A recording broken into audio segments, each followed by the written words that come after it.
Students, today we are going to learn our poem Comparison in Unit 2.1. विद्यार्थ्यांनो, आज आपण 2.1 ची जी पोएम आहे कंपॅरिझन ही स्टार्ट करणार आहोत. या अगोदर लक्षात घ्या, in this poem there are two figures of speech that is paradox and simile. या पोएममध्ये दोन फिगर ऑफ स्पीच आलेले आहेत. फिगर ऑफ स्पीच याचा अर्थ होतो भाषेचे अलंकार. पोएम लिहिताना किंवा कविता लिहिताना भाषेचे काही अलंकार असतात आणि त्या अलंकारांनी ती पोएम सजावट केलेली असते किंवा ती सौंदर्य तिचं वाढवलेलं असतं. शाब्दिक सौंदर्य तिचं वाढवण्यासाठी असे विविध अलंकार, उदाहरणार्थ सिमिली, पॅरेडॉक्स, मेटॅफर, पर्सॉनिफिकेशन असे हे जे फिगर ऑफ स्पीच आहेत ते वापरले जातात. या पोएममध्ये पॅरेडॉक्स आणि सिमिली हे दोन फिगर ऑफ स्पीच वापरलेले आहेत. आता पॅरेडॉक्सचा मिनिंग मी अगोदर समजावून देते. पॅरेडॉक्स हा फिगर ऑफ स्पीच केव्हा वापरला जातो? If there are two opposite words used in the same line, then paradox is used at this poem. In this poem, paradox is used in every stanza, and simile is also used to express as or compare with two words. Simile हा अलंकार जो आहे हा सुद्धा दोन शब्दांची तुलना करण्यासाठी वापरला गेलेला आहे.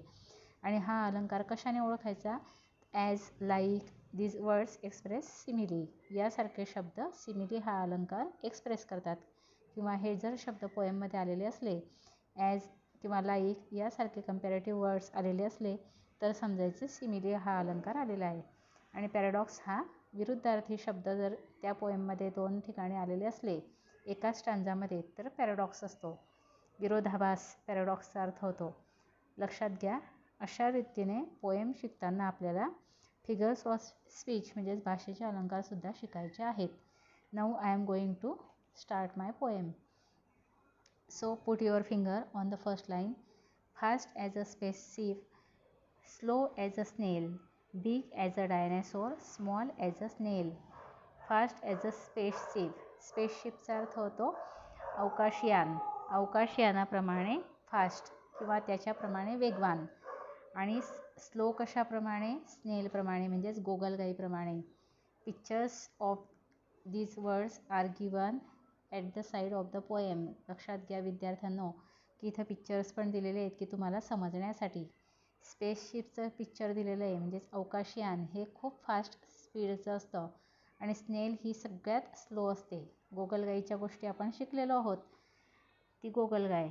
आता या दोन वर्ड्समधून स्पीड एक्सप्रेस होतो, स्पीडचं वर्णन झालेलं आहे. Big as a dinosaur, small as a nail. Big as a dinosaur, डायनासोरप्रमाणे किंवा भयंकर असा तो जो प्राणी होता डायनासोर नावाचा फार फार वर्षापूर्वी, त्याप्रमाणे खूप अवाढव्य. स्मॉल ॲज अ नेल, नेल म्हणजेच नख, नखाप्रमाणे छोटं. एक पॅरेडॉक्स कसा दाखवलेला आहे बघा, एक वस्तूची कंपॅरिझन जी दिलेली ती खूप मोठी आणि त्याच्या अपोजिट वर्ड खूप छोटा. डायनासोर खूप अवाढव्य असतो आणि नेल कशी असते? खूप छोटंसं असतं. असा ज्यावेळेस स्टांजामध्ये उपयोग केलेला असेल विरुद्धार्थी शब्दांचा त्यावेळेस तो पॅरेडॉक्स अलंकार असतो. So in this stanza speed and shape is also express. डायनासोरप्रमाणे मोठा आणि नेलप्रमाणे छोटासा, small. Big and small, these opposite words are used here. Dinosaur and nail is also opposite. So how can I express simile figure of speech in this stanza? As big as a dinosaur, as small as a nail. अशाप्रमाणे आपण मी express करू शकते simile अलंकार. असं प्रत्येक लाईनवर मी express करू शकते सिमिली अलंकार. Fierce as a tiger, gentle as a lamp. फायर्सचा मिनिंग घ्या इथं हिंस्र. टायगरप्रमाणे फायर्स म्हणजेच टायगरप्रमाणे, वाघाप्रमाणे हिंस्र. जेंटल ॲज अ लॅम्प आणि कोमल हृदयाचा कोणाप्रमाणे? तर लॅम्पप्रमाणे. लॅम्प म्हणजेच कोकरू, मेंढीचं जे असतं त्या कोकराप्रमाणे कोमल आणि वाघाप्रमाणे हिंस्र. इथं नेचर एक्सप्रेस होतो त्या ॲनिमल्सचा. नेचर म्हणजे स्वभाव, त्यांचा स्वभाव यामध्ये एक्सप्रेस केलेला आहे. How I explain simile?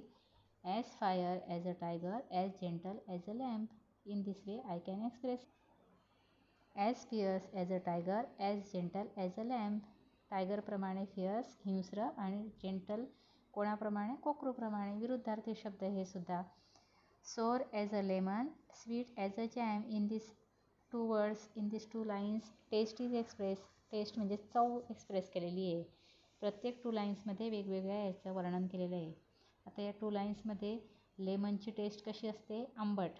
As sour as a lemon, as sweet as a jam. आणि जॅम कसा असतो? गोड असतो. In this way I can express simile. Dry as a the desert, wet as a sea as the sea. Dry कशाप्रमाणे असतो? कोरडा कशाप्रमाणे? डेझर्टप्रमाणे. वाळवंट कसं असतं? शुष्क आणि कोरडं. अफाट असं ते वाळवंट. आणि समुद्र कसा असतो? सर्वत्र ओला असतो. तिथं कोरडापणा दिसतो का तुम्हाला? नाही. So dry and wet, these two opposite words are used to express paradox. As dry as desert, as wet as sea. Also I can express simile. Simile सुद्धा मी एक्सप्रेस करू शकते. Square as a house, round as a pea. Square कशाप्रमाणे? हाऊसप्रमाणे.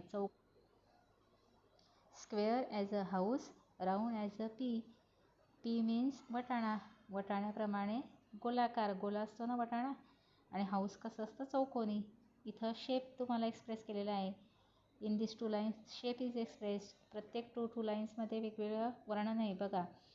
As square as a house, as round as a pea. वटाण्याप्रमाणे गोलाकार. Opposite words square and round, this opposite words are express. Cool as a cave, warm as a toast. केवप्रमाणे गुहा. गुहा जी असते ती कशी असते? थंड किंवा शांत. कूल असते. Cool as a cave. And warm as a toast. Toast जो गरम गरम बेकरीतला भाजलेला असतो तो कसा असतो? खूप गरम असतो. म्हणून हे 2 वर्ड्स अपोजिट आलेले आहेत. Cool and warm. How can I express simile? As cool as a cave, as warm as a toast. अशा पद्धतीने आपण सिमिली एक्सप्रेस करू शकतो. Noisy as a road drill, quiet as a ghost. Noisy कशाप्रमाणे? रोडवर road खणण्यासाठी ड्रिलिंगचा वापर करतात ना, तर त्याचा आवाज किती कर्कश होतो, गोंधळणारा. आपल्याला अगदी कर्कश वाटतो, नकोसा वाटतो, तसा तो नॉयझी आवाज. Noisy as a road drill, quiet as a ghost. आणि घोस्ट जे असतं, भूत परिकथेतलं भूत जे असतं, ते भूत कसं असतं? खूप शांत आणि अगदी खूप केव्हाही अचानक येणारं, खूप घाबरवणारं असं. Noisy and quiet opposite words आलेले आहेत. In this 2 lines sound is express. Strong as a an ox, weak as kitten. Strong कशाप्रमाणे? ऑक्सप्रमाणे. ऑक्स म्हणजेच बैल. बैल कसा असतो? मजबूत असतो. बघा त्याचं चित्र दिलेलं आहे, त्याचे शिंग दाखवलेले आहेत. तो कसा असतो? मजबूत असतो खूप. Weak as kitten. किटन म्हणजेच मांजरीची पिल्लं. ते छोटे छोटे मांजरीचे पिल्लू कसे असतात? खूप वीक असतात, अशक्त असतात. So strong and weak opposite words आलेले तिथं.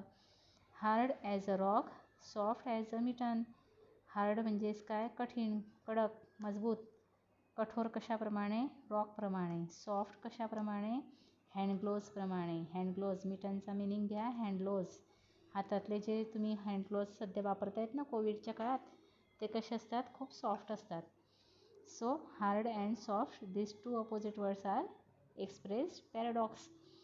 As hard as a rock, as soft as a mitten. In this way I can explain simile.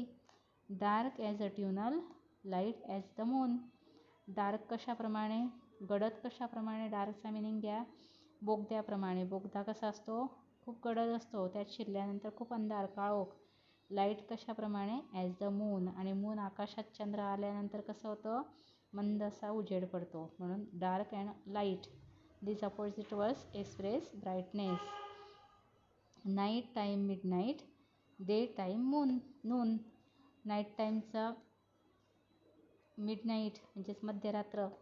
तसंच डे टाईमची मध्य काय असते? नून म्हणजे afternoon. Night and day, this 2 opposite words are expressed. Tall as a giant, short as an elf. जियांटचा meaning घ्या इथं, एखादा अवाढव्य असा पुरुष किंवा राक्षस. Tall as a giant, short as an elf. Elf म्हणजेच बुटका व्यक्ती. Tall and short, these 2 words expressed to express paradox. Crook as the mountain path, straight as the shelf. Crook म्हणजेच वळणावळणाचा. वळणावळणाचा कसा असतो? माउंटन पाथ, एखाद्या टेकडीवरून जाणारा मार्ग कसा असतो? वळणावळणाचा. तसा. आणि सेल्फचा मिनिंग घ्या इथं फळी, कपाटात असलेली फळी कशी असते, सरळ. आणि सरळ कशाप्रमाणे, शेल्फप्रमाणे. Crook and straight, these two opposite words express paradox. As crooked as the mountain path, as straight as the shelf.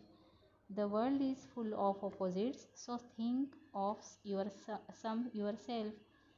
हे जग कशाने भरलेलं आहे, फुल ऑफ ऑपोजिट्स. हे संपूर्ण जग ऑपोजिट्सने भरलेलं आहे, विरुद्धाभासाने भरलेलं आहे. So think of common features about your self, म्हणून स्वतःबद्दलचा विचार करा, असं या पोएटने सांगितलेलं आहे. आणि पोएटचं नेम काय, anonymous. Anonymous meanings the poet is unknown.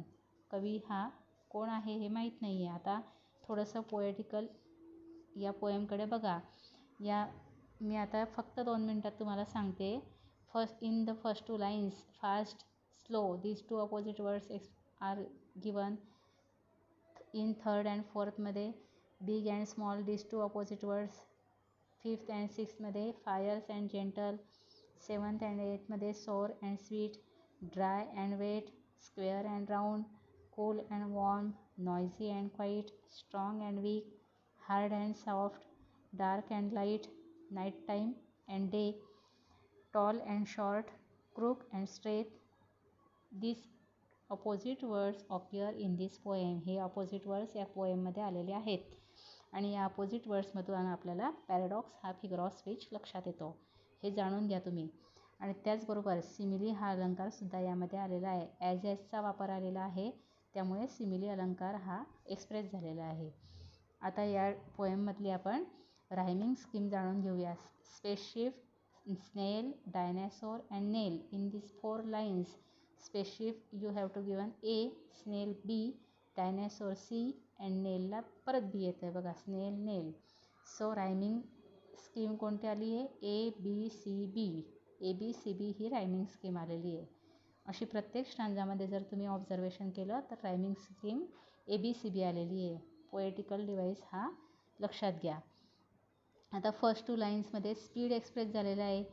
Then next 2 lines nature is expressed. Then next 2 lines taste is express, presence of water is expressed, shape is expressed in square and round, temperature is expressed in cool and warm मध्ये 2 लाईन्समध्ये, noisy and quiet in these 2 lines, sound is expressed, strong and weak मध्ये physical power is expressed, hard and soft मध्ये सुद्धा physical power express केलेली आहे. Dark and लाईटमध्ये brightness express केलेला आहे. Night time and mid night याच्यामध्ये time of the day is expressed.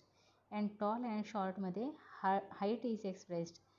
Crook and स्ट्रेटमध्ये नेचर इज एक्सप्रेस. अशा पद्धतीने या पोएममध्ये वेगवेगळे 2 लाईन्समध्ये वेगवेगळ्या असे विभागणी केली गेलेली आहे.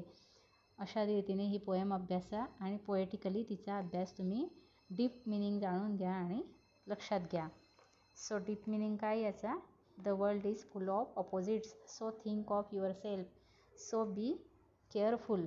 तुम्ही स्वतःचा विचार करा आणि काळजीपूर्वक वागा, कारण जग हे कसं आहे, पूर्ण विरोधाभासाने भरलेलं आहे.